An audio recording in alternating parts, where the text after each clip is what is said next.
Good morning. In case anyone doesn't know anyone who's here today, from my far right, Dr. Malatras, who's not really a doctor, Dr. Zucker, who is really a doctor. To my left, Melissa DeRosa, Secretary to the Governor. To her left, Robert Mejica, Budget Director. Let's give you some facts today. My man, Sergeant Joe Friday, just the facts, ma'am. My daughters say nobody understands who Joe Friday is. That's their mistake. Dragnet was an underappreciated cinematic treasure, in my opinion. Joe Friday, just the facts, just the facts. Here are just the facts. Hospitalization rate is down from 18,000 to 17,000 mark. That is good news. Total hospitalizations down. We talk about the flattening of the curve, the apex. How long is it flat? When does it start to curve? We don't know, but this is a good sign today. If you look at the net change in hospitalizations, it's down more significantly than it has been, so that's positive news. 3-day average, which again is more accurate than the day-to-day counts. I'm a little skeptical about the day-to-day counts. This is all a new reporting system, but the 3-day average is more reliable.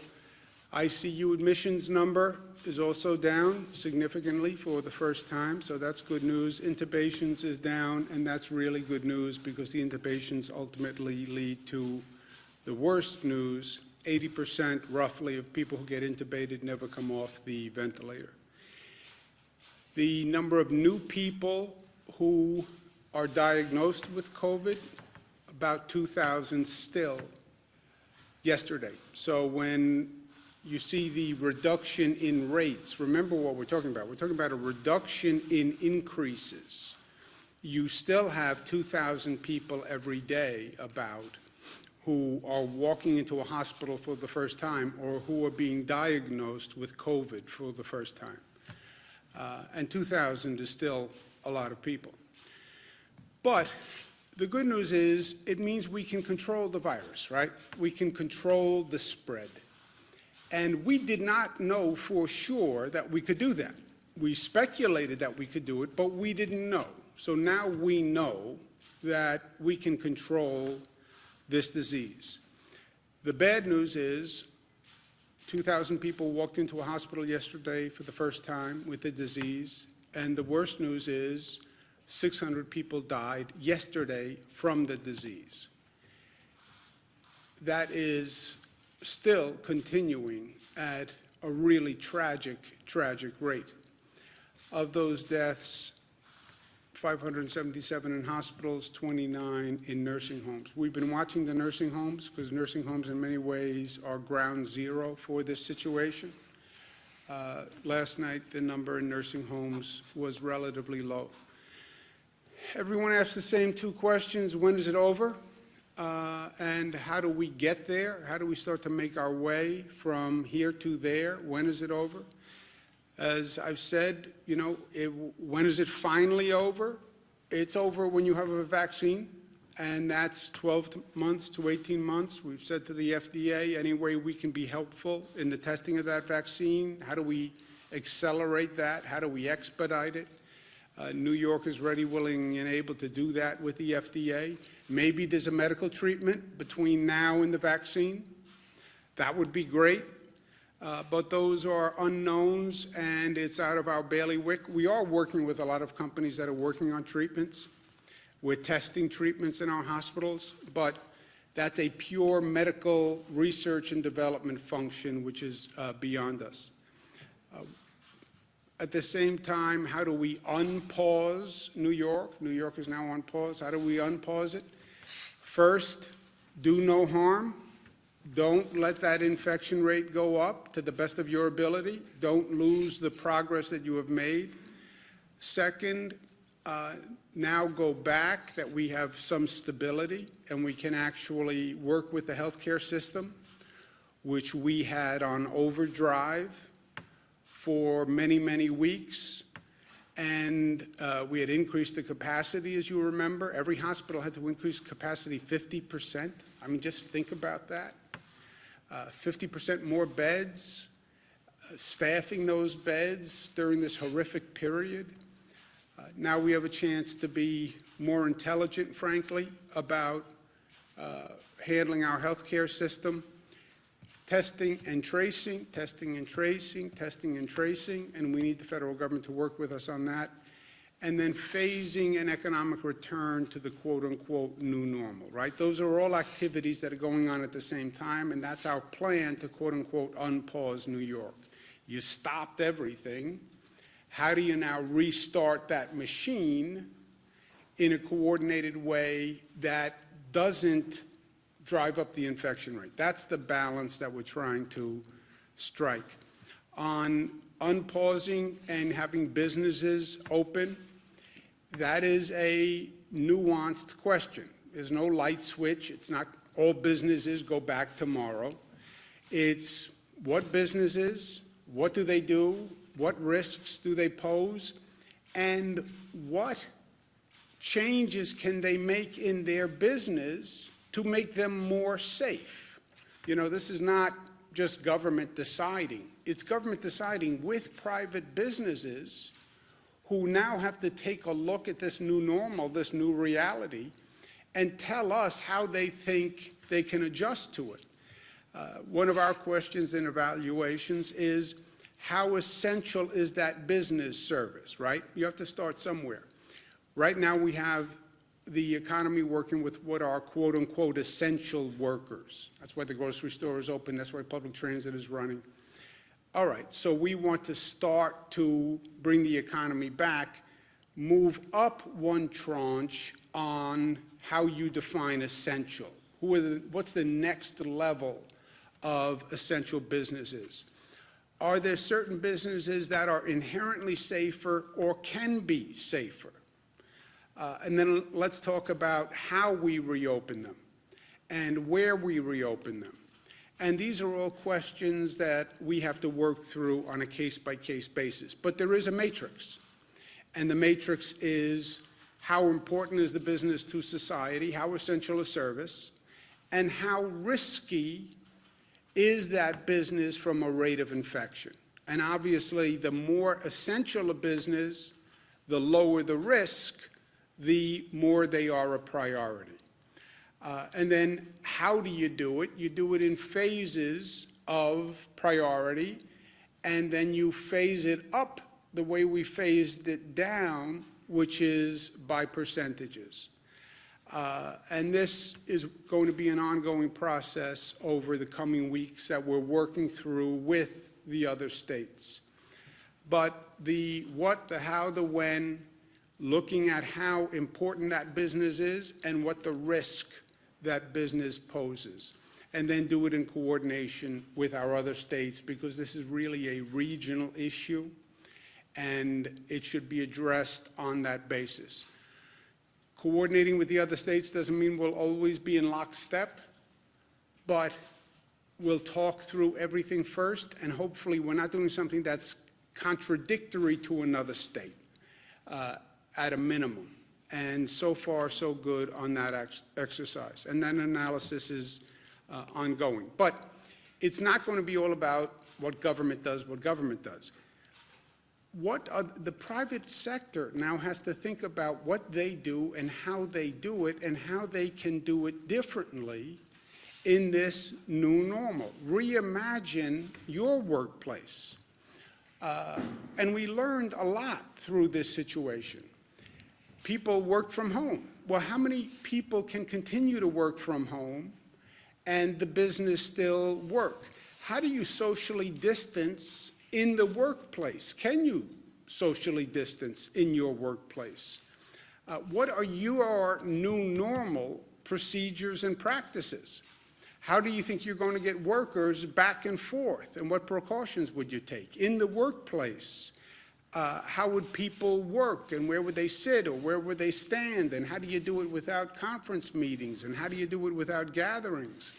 How are you going to interact with the public in a way that keeps the public safe, right? We're talking about businesses that pose a lower risk, tell us how you intend to organize and conduct your business. And can you do it in a way that poses a lower risk? And what would you do with your workforce to make sure if an infection happens that we can jump on it quickly? And then as we're going through all this planning, this is going to be a moment of transformation for society. And we paid a very high price for it.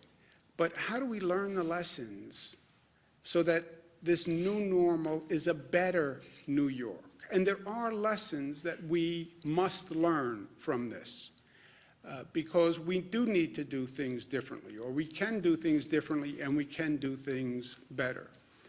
Part of the way across that bridge is testing. It is the single best tool to inform decisions and to calibrate all of this. This new testing world is a new frontier for all of us. New York State has been very aggressive about doing testing. We set a very ambitious goal when we began, and I'm happy to say they did it. We've done 500,000 tests in 30 days. That's more than California, Florida, and Michigan combined.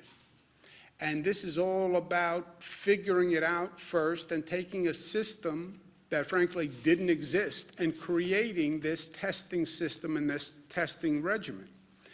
500,000 tests in 1 month. That sounds great, and it was great. It was a great accomplishment. And congratulations to everyone who put it together. But when you think of 500,000 tests in 1 month, and then you compare it to the fact that you have 19 million people in the state, you have 9 million workers, the 500,000 doesn't sound so big, right? So we have many questions to answer. Where do you test? How do you get the supplies? How do you coordinate the private labs? How do you coordinate the demand going to these private labs, right? Everybody wants testing. Private sector companies are calling for testing, and they're going right to the labs. Everyone is going right to these labs, and 50 states are competing, and the federal government is buying product from these labs. This has to be figured out, and it can only be figured out in partnership with the federal government. On top of that, once you go from testing, you have to trace every person who comes up positive. Trace means investigate. Investigate all those prior contacts. And then one contact, you test that person, leads you to another person. So the tracing investigators are really assembling an army that does not now exist. I spoke to the White House again this morning about it. I understand that this is a problematic area and the federal government's not eager to get involved in testing. I get that, but the plain reality here is we have to do it in partnership with the federal government. You're talking about supply chains that go back to China. A state does not have the capacity to do that. And there's no reason why you would have 50 states each trying to figure this out on their own, competing with the federal government, competing with the private sector. So I'm very much looking forward to the federal government's willingness to tackle this, understanding that it will be imperfect at best. But if we work together, we can do better than any of us could do alone. And that's what this is all about. You're not going to achieve optimum performance. You can't put together this national system with perfection. So people are understandably reluctant to get involved. But understanding the risk and understanding that it's never going to be done perfectly, if we work together, we can do better. And that's what we have to actually accomplish. We have to strengthen the healthcare system. Our surge and flex, which is the first time we've ever called upon all these hospitals to work together and coordinate. Every hospital was basically its own enterprise. and then we go back and say, well, you all have to work together and coordinate, and we're going to help you coordinate. It was first time that's ever happened. We understand about a stockpile like we've never understood before. We understand about sharing resources like we've never understood before. And we understand about sharing among states and how good people were to New York when we needed it, and states stepping up and sending us ventilators. And I said, New Yorkers don't forget, and New Yorkers are the most generous and most gracious, and we'll be there when people need help. New Jersey is still looking at their curve rising. The wave hasn't crested in New Jersey. They're our neighbors. Anything we can do to help. I've told Governor Murphy all he has to do is ask. We're here, and we're going to send 100 ventilators to New Jersey. But the key to all of this, the calibration, is the infection rate. And this gets a little technical, but I need people to really understand this. Why don't you open tomorrow? Because we're afraid the infection rate will go up. And everything we've been doing is to slow the infection rate. Well, how do you track the infection rate? We don't. We don't track infection rates. We see hospitalization rates, which are different. A hospitalization rate is a person who got infected and became seriously ill, so they had to go to the hospital. But we don't know how many people have been infected or are getting infected. We only know at this point how many people walk into a hospital, okay? Or how many people get tested in a nursing home. If you have advanced testing, then you'll have a better idea what % of your population has actually been exposed. That's what the antibody testing is all about. But the key is, as you're making this calibration on the reopening of the economy, as you're bringing more people out of their homes, how fast is that virus spreading, and how quickly is that infection rate rising, right? Dr. Fauci said early on that this virus spreads. It does it very well. And we know that, and we've learned it the hard way. The rate of infection is everything, okay? All those early projection models assumed a higher rate of infection, a higher rate of spread. That's why they were calling for so many more hospital beds, many more mortalities, because they projected a higher rate of spread. That has not happened so far. Caveat, so far. We've controlled the beast. We've brought the rate of spread down. If their rate of spread actually happened, we would have been in a much, much worse situation, and we would have been in a really bad place. I mean, their projections were staggering, and it didn't happen because we slowed the models. But remember what they were talking about. CDC, which is supposed to be the preeminent source, 160 million to 214 million people infected, they were projecting. That was only March 13th. That's what the CDC was projecting. You know how many 160 to 214 million are? We only have 328 million people in the country. They were projecting more than half of the population, and maybe 2/3 of the population infected. And that was only a month ago. They were saying 2.4 million people to 21 million people would be hospitalized. You know how many that is? We only have 900,000 hospital beds in the nation. They were saying, by their projection, a minimum of twice as many people would need hospital beds as we have hospital beds. Just imagine that. That was the CDC. The White House Coronavirus Task Force, the same thing. White House Coronavirus Task Force was saying 1.5 to 2.2 million deaths. Deaths. And that was the White House Coronavirus Task Force as of March 31. Okay? Best case scenario, 100 to 240,000 with mitigation efforts. March 31, just over 2 weeks ago. So, and that's why all of these models said the same thing. They were all believing a higher infection rate.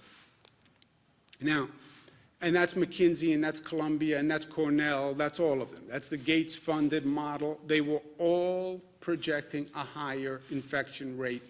We slowed the infection rate by our actions, and that's why we're in a better position today. Now, what does the infection rate mean? And I know this gets a little granular, but people have to understand it if they're going to understand why we need to do what we need to do. The infection rate is how many people does one person infect, okay? How fast is the virus spreading from one person to another? And they talk about the R0 factor. The R0 factor is the projected spread of the virus, okay? If one person infects less than one other person, the disease is on the decline. If one person basically infects one more person, the rate of spread is stable. I get infected, I infect one person infects one. When you have a really situation out of control is one person infects two people or more, because then the increase is just exponential, and that's fire through dry grass. This is what they were all trying to project, and this is what we have to control as we start to reopen the economy. We say, we turn the valve on the economy, we open a little bit, and we watch the meter, right? What's the meter? The meter is the hospitalization rate, or even better, the virus spread rate. So you start to turn that valve, you start to bring people out of their homes, you start to reopen businesses, you see that number going up, turn the valve back right away. And this is what we're trying to deal with going forward. And again, nobody has been here before, so we're trying to figure it out. If the virus spread increases to the place where one person infects two people, that is an outbreak. If one person is only infecting one other person, that is basically a stable increase. Ideally, one person is infecting less than one person, and that is a decline of the spread of the virus, and that's what we're shooting for. Just to belabor this one more point, where you've seen an outbreak epidemic spread, it's when one person is infecting more than one other person. That's when you're out of control. On the Diamond Princess cruise, the infection rate was one person infects 2.2 additional people. Wuhan was one person was infecting two people or three people. The 1918 pandemic, one person was infecting 1.5 to 2.8. On our severe projection, one person was infecting 1.4 to 1.8. On the moderate projection, one person was infecting 1.2 to 1.4, okay? What we've done, because of our mitigation efforts, social distancing, stay home, lock the door, we've brought it to less than 1. Our infection spread rate is 0.9, okay? Wuhan, which really closed down everything, and locked it up, Wuhan brought the infection rate down to 0.3, okay? So that's the range we're talking about. But when you think about that, we're now 0.9, we only have a margin of error of 0.9 to 1.2. 1.2 takes you back to the high projection rate. We're at 0.9. That does not leave you a lot of wiggle room. So you're going to start to phase the reopening. You're at 0.9 now. After this entire close down, if you go to 1.2, you're going to have a problem again. So you see how narrow the window is. But New York pause has worked. The close down has worked. That's how we controlled the beast. That's how we got it down to 0.9. However, we're not there yet. We're just at 0.9. Again, Wuhan got down to 0.3. So we have to continue doing what we're doing. I'd like to see that infection rate get down even more. The New York pause policies, the close down policies, will be extended in coordination with other states to May 15th. I don't want to project beyond that period. That's about 1 month. 1 month is a long time. People need certainty and clarity so they can plan. I need a coordinated action plan with the other states. So 1 month, we'll continue to close down policies. What happens after then, I don't know. We will see depending on what the data shows. What does that mean? Tell me what our infection rate spread is. Is it 0.9? Is it 1? Is it 0.7? Tell me what the hospitalization rate is. And then the experts will tell us the best course of conduct based on that data. No political decisions, no emotional decisions, data and science. We're talking about human lives here. As relatively simple and possibly annoying as it seems, wearing a mask is one of the best things that we can do. And I understand I'm getting a lot of not happy phone calls off what I said yesterday about wearing a mask in public, but I'm sorry it makes people unhappy. I do not consider it a major burden, and it really is a simple measure that can save lives. And yes, people say it's a personal intrusion on them, but again, remember, it's not just about you, right? I have rights also, and my kids have rights, and your kids have rights, and you have a right for another person to take reasonable safeguards not to get infected. So the masks work. We said in public today, I'm going to include public transportation systems, private transportation carriers for hire vehicles, any operator of a public system, an operator of a private carrier, and for hire vehicles must wear a mask at all times. What does this mean? If you get on a bus, you need to wear a mask. If you get in a train, you need to wear a mask. If you get into a private car service, Uber, Lyft, the operator needs to wear a mask. If you get on a private bus, the operator needs to wear a mask, and you need to wear a mask on a private carrier. So is this inconvenient? Yes, but you're in a closed environment by definition. You're not socially distancing by definition. You're the front seat of a car to a back seat of a car. You're one seat in a bus to another seat in a bus. This is a precaution for everyone that I think balances individual liberties with a social conscience. This we're going to affect Friday, 8 p.m. Ultimately, what determines the rate of infection? You do, and I do. That's what this all comes down to, as simple as it sounds. It's not about government. It's not about anything else. It's about what people decide to do and what people have decided to do. They have brought this infection rate down. It's that simple. Nurses, doctors did a phenomenal job. First responders did a phenomenal job. Essential workers did a phenomenal job. But that rate came down because people changed their behavior. That's what happened. It is about the behavior of our people. It's that simple. It's our behavior. It's our level of discipline. It's how we educate our children. It's how considerate we are of others. What we're willing to do to safeguard others' health in our community.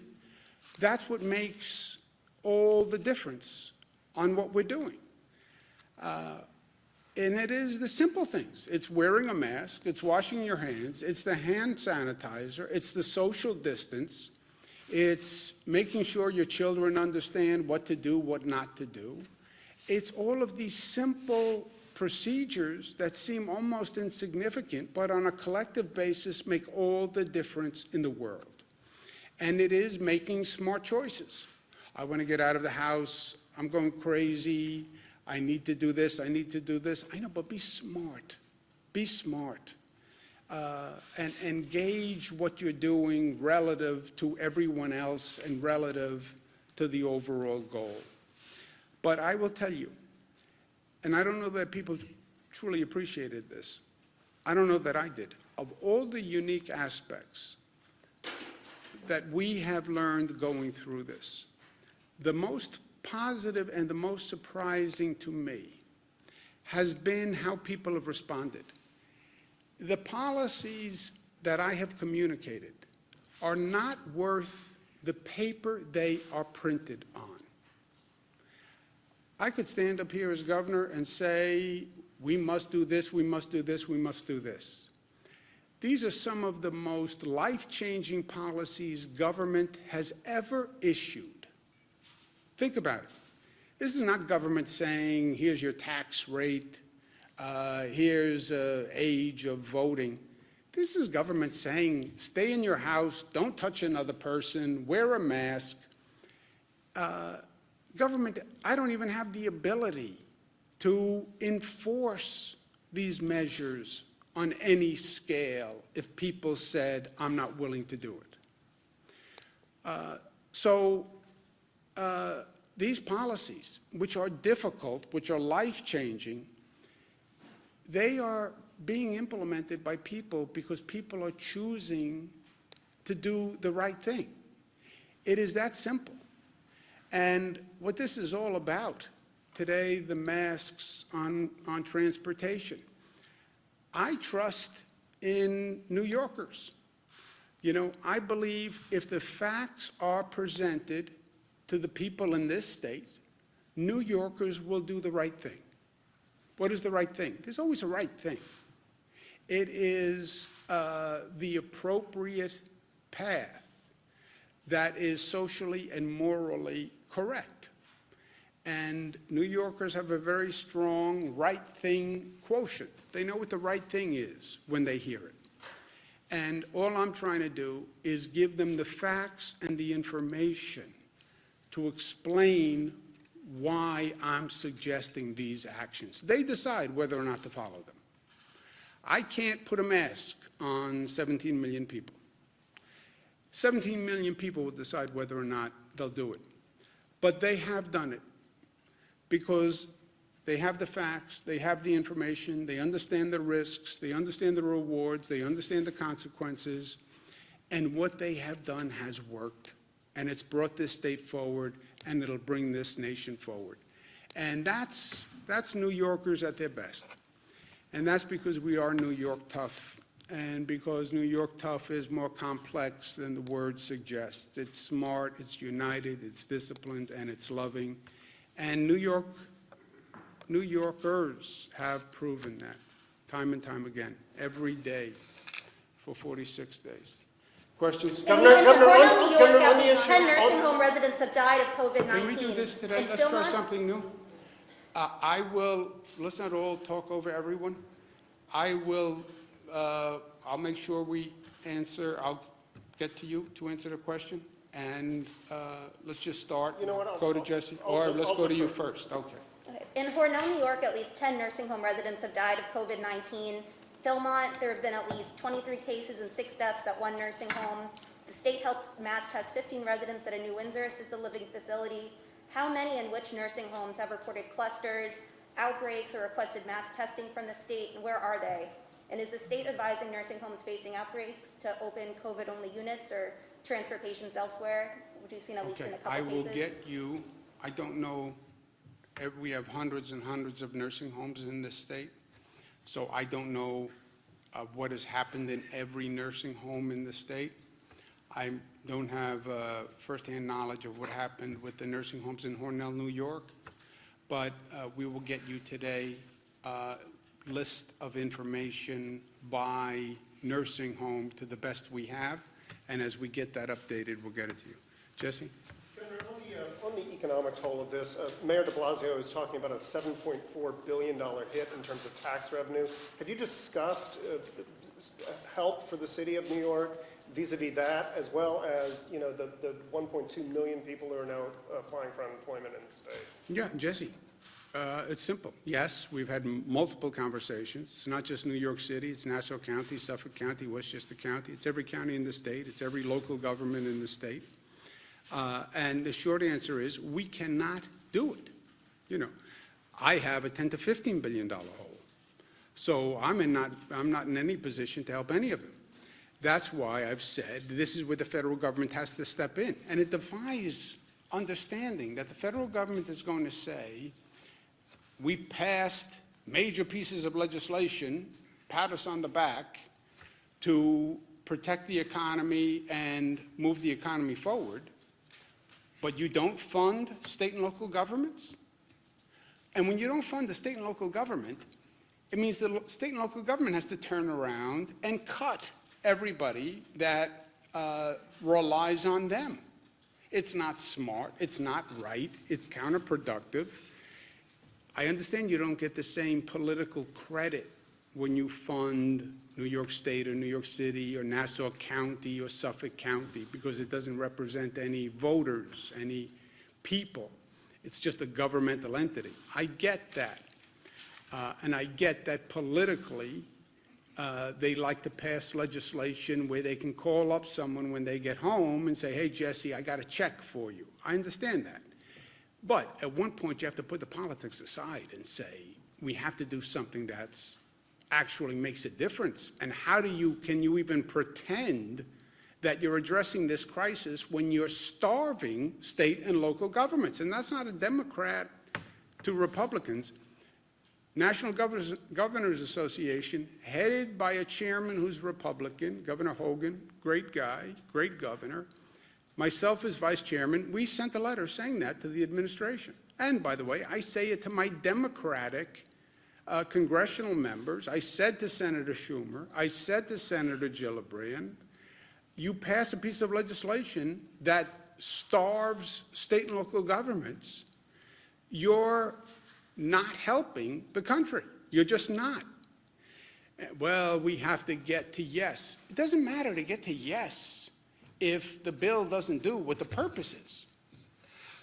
Bernadette? Just to follow Marina's question real quickly, why has it taken so long to get specific information about specific nursing homes? That would seem to be in the public interest for people to know where people are dying. We're putting it together. You know, you have to appreciate the practical reality here. That's why I say watch this whole reporting system. You have hospitals that are dealing with hell every day. And you're basically saying, make sure your report isn't late, which is what the Department of Health says.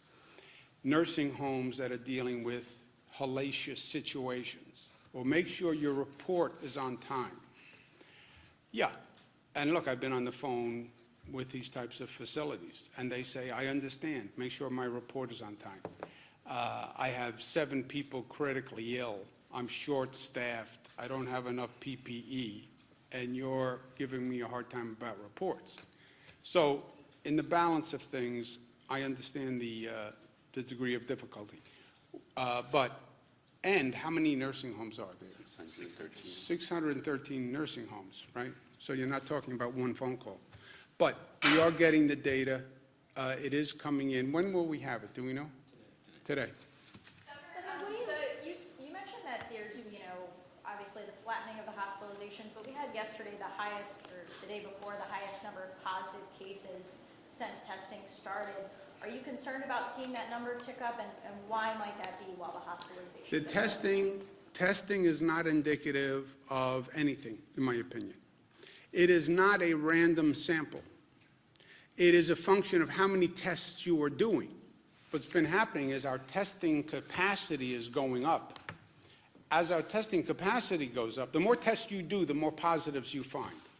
Remember, the testing is not random. It's people who believe they are positive because of the circumstances. They were exposed to a positive person, et cetera.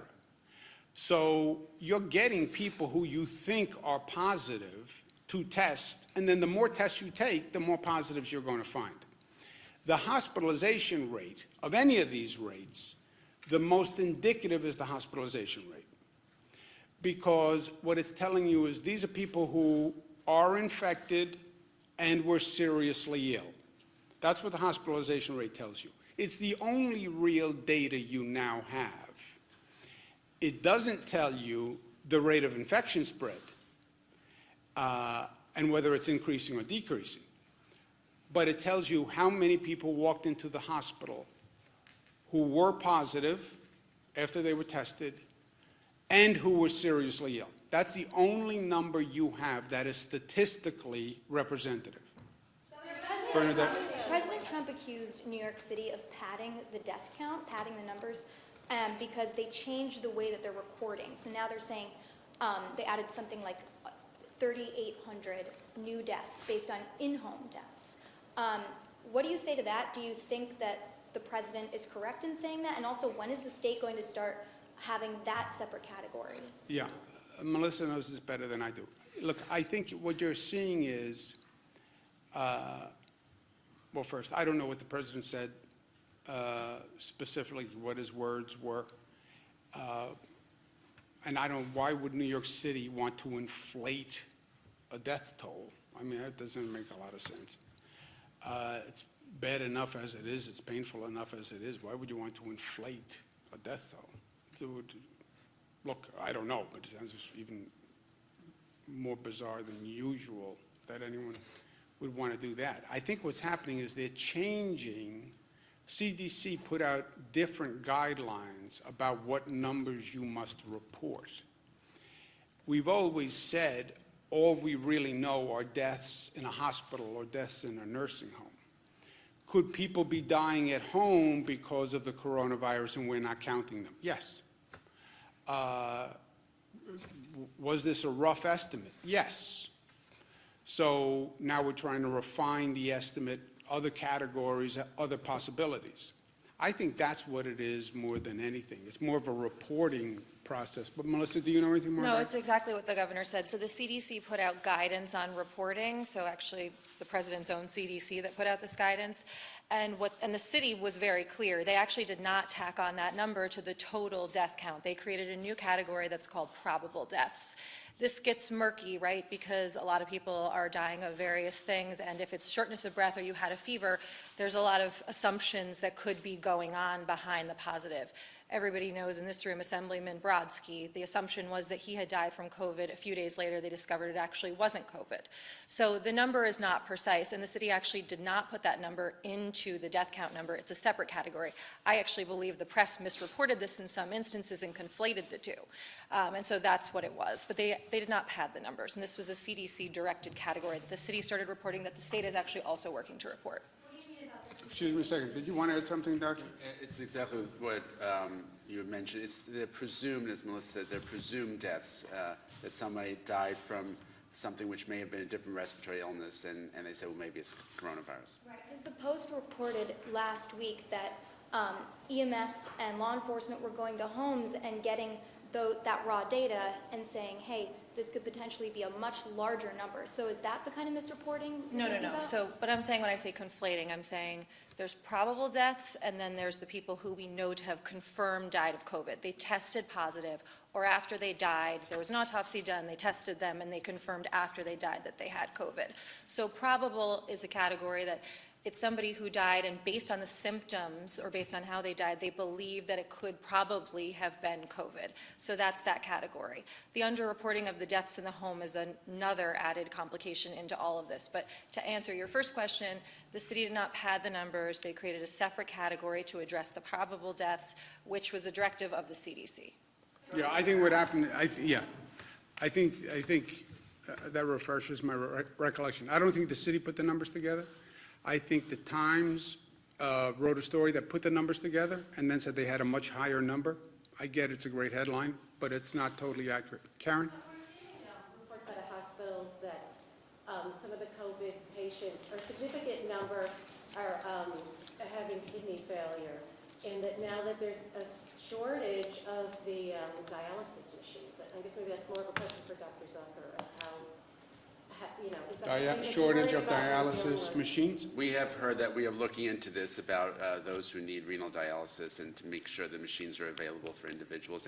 And regarding having kidney failure as a result of having a coronavirus, often when people get that ill and end up in the intensive care unit with multi-organ system failure, multiple problems, the kidneys are one of the organs which take the hardest hit initially. Is there a shortage right now? We have heard about an individual report, but there aren't shortages that are across the board now. Every once in a while we've heard that they need a dialysis machine, and we worked on that to get them in. If they have a shortage, Karen, they call us. We have these daily inventory equipment sharing. That's a surge flex.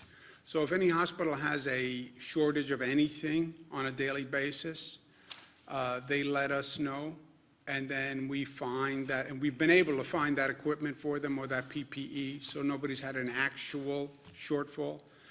But if somebody had a problem that they couldn't do dialysis because they didn't have machines, they would have more than likely let the state know.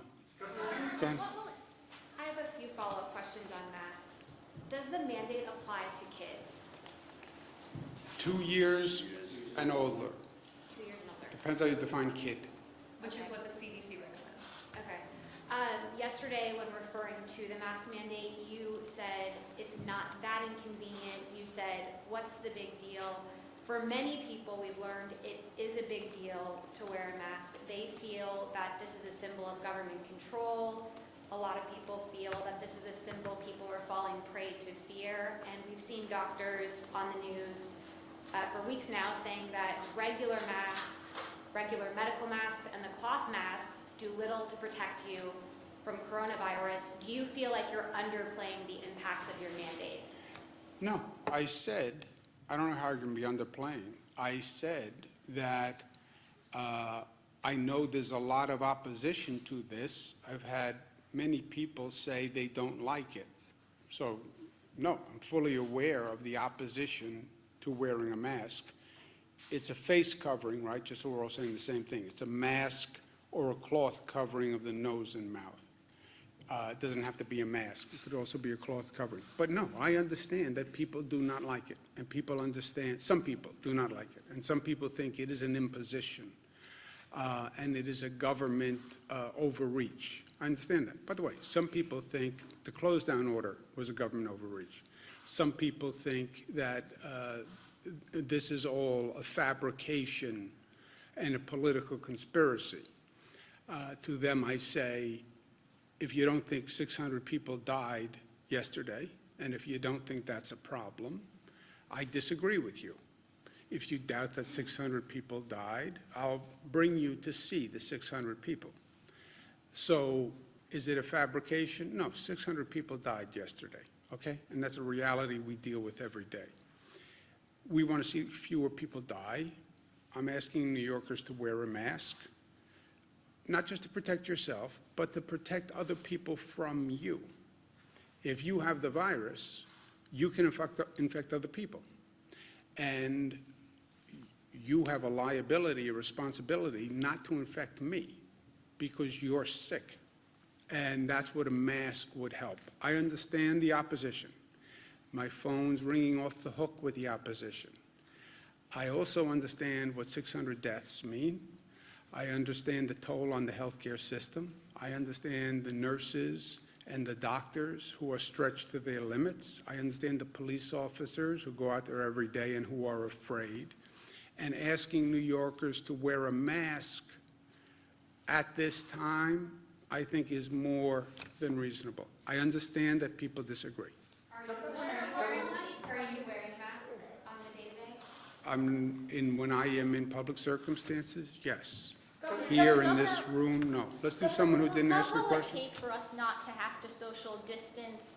You've said that a vaccine can take 12 to 18 months. Is that how long we'll have to social distance for? You know, it depends on how good we are at reducing the spread of the virus, and we don't know that.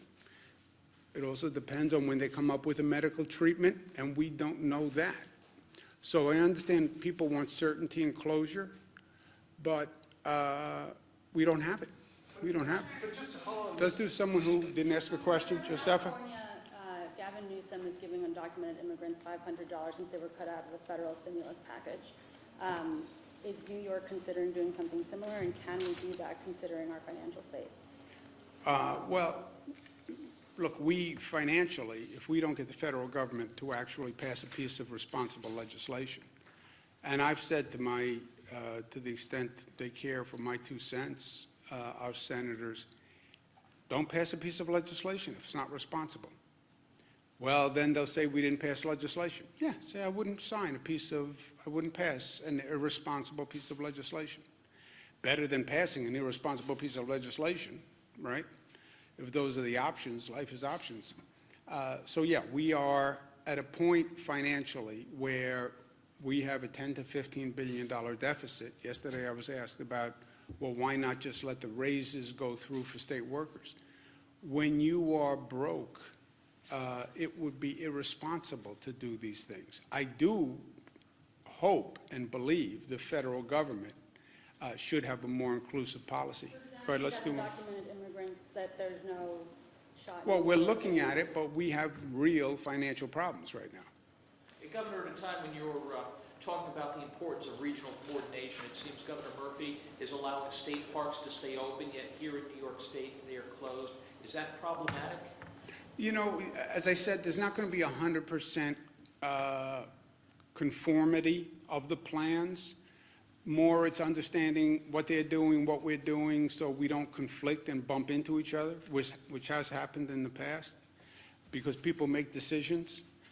The state parks, look, I can argue it either way, right? All of these things are judgment calls, but I don't think that's especially problematic either.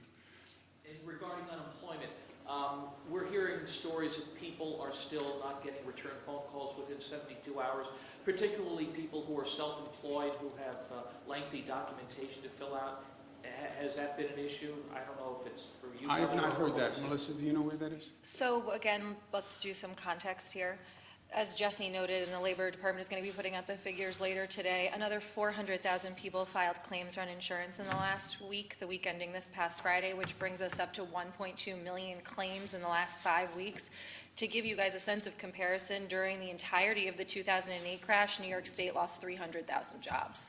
So in terms of the volume that the Department of Labor is dealing with, just for everyone's understanding. At this point, they have completed 925,000 claims. There's 275,000 claims that are outstanding. Some of those people are from the last week. Some of those people, unfortunately, date back to the middle of March. Most of the people who date back to the middle of March are people who require additional forms for, as you said, people who are self-employed, people who are contractors, and so that process has been taking longer.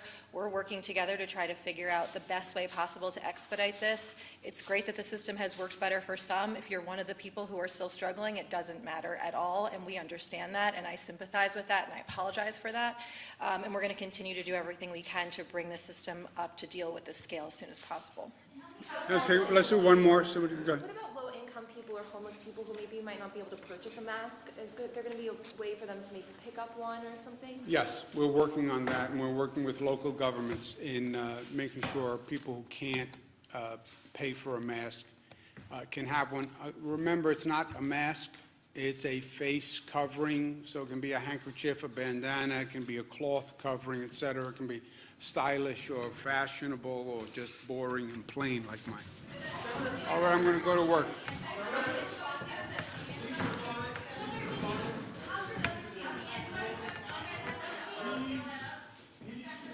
better. Thank you for asking. His wife now tested positive, so he feels, obviously, we're not sure how Christina, is my brother's wife, how she got the virus, but assuming he gave it to her because she was helping take care of him, he feels bad about that on a personal level, and on a practical level, he's sick in the basement. Christina's quarantined upstairs. They have 3 kids, so it's a practical hardship. But he's feeling better. Thank you very much for asking. Thank you.